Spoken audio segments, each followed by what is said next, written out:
ఆంధ్రప్రదేశ్ సార్వత్రిక ఎన్నికల్లో టికెట్ల లొల్లికి ఇప్పట్లో ఫుల్ స్టాప్ పడే అవకాశాలు ఎక్కడా కూడా కనిపించట్లేదు.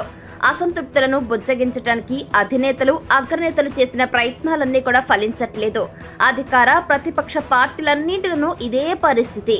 టికెట్లు దక్కని వారు ఇండిపెండెంట్లుగా పోటీ చేస్తామని ప్రకటించడమా, లేకపోతే పార్టీకి గుడ్ బై చెప్పేసి ఏదో ఒక పార్టీ కండువా కప్పేసుకోవడమా, ఇలాంటివి చేస్తున్నారు. ఉమ్మడి విజయనగరం జిల్లాకు చెందిన టీడీపీ మహిళా నాయకురాలు మాజీ ఎమ్మెల్యే మీసాల గీత టికెట్ రాలేదని తీవ్ర అసంతృప్తితో ఉన్నారు. 2019లో టికెట్ రాకపోవడం, ఈసారైనా తన సేవలు గుర్తించి పార్టీ టికెట్ ఇస్తుందని భావించినప్పటికీ అది జరగలేదు. ఇక విజయనగరం టికెట్ ఆశించి భంగపడిన గీత స్వతంత్ర అభ్యర్థిగా పోటీ చేయడానికి సిద్ధమయ్యారు. నియోజకవర్గంలోని కొండకరకం గ్రామంలో స్వతంత్ర అభ్యర్థిగా పోటీ చేస్తున్నట్లు ప్రచారం కూడా ప్రారంభించారు.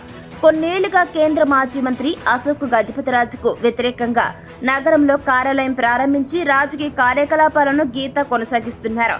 విజయనగరం స్థానం నుంచి కాకపోయినా ఏదో ఒక స్థానం నుంచైనా సరే టీడీపీ బీఫామ్తో పోటీ చేయాలని గీత ఆశపడ్డారు. అయితే గీతను ఎందుకు అధిష్టానం పక్కన పెట్టేసింది.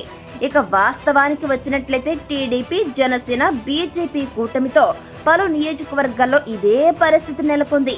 అయితే టికెట్ ఎందుకు ఏ పరిస్థితుల్లో రాలేదో తెలుసుకుని శాంతించగా మరికొందరు మాత్రం ఇలా ఇండిపెండెంట్లుగా పోటీ చేయాలని రెడీ అవుతున్నారు.